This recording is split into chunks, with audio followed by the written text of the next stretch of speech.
যখনই তুমি একটা চ্যাপ্টার পড়ছো you should follow sandwich technique. Sandwich technique হচ্ছে, ধরো স্যান্ডউইচের মতো, যেমন স্যান্ডউইচ হয় আমাদের, দুটো ব্রেড থাকলো, ঠিক আছে, তার মধ্যে স্যান্ডউইচের স্টাফিংটা থাকলো, পুরো স্টাফিংটাই হচ্ছে এমসিকিউ।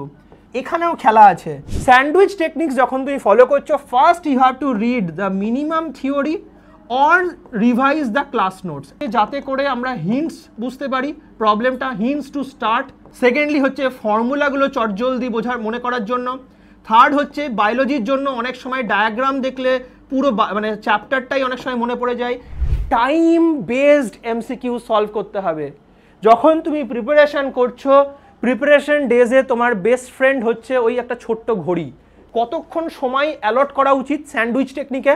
এই তিনটে স্টেপ মিলে স্যান্ডউইচ টেকনিকে অ্যালট করা উচিত ম্যাক্সিমাম 2 আওয়ার থেকে 2 আওয়ার 10 মিনিটস আমি বলবো অ্যালট করতে।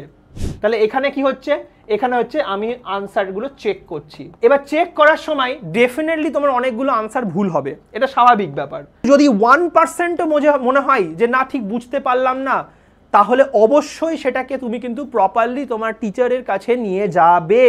কারণ হতে পারে এই কোয়েশ্চেনটাই নিটে কপি হবে, আর তখন তুমি আবারও তুমি কিন্তু করতে পারবে না।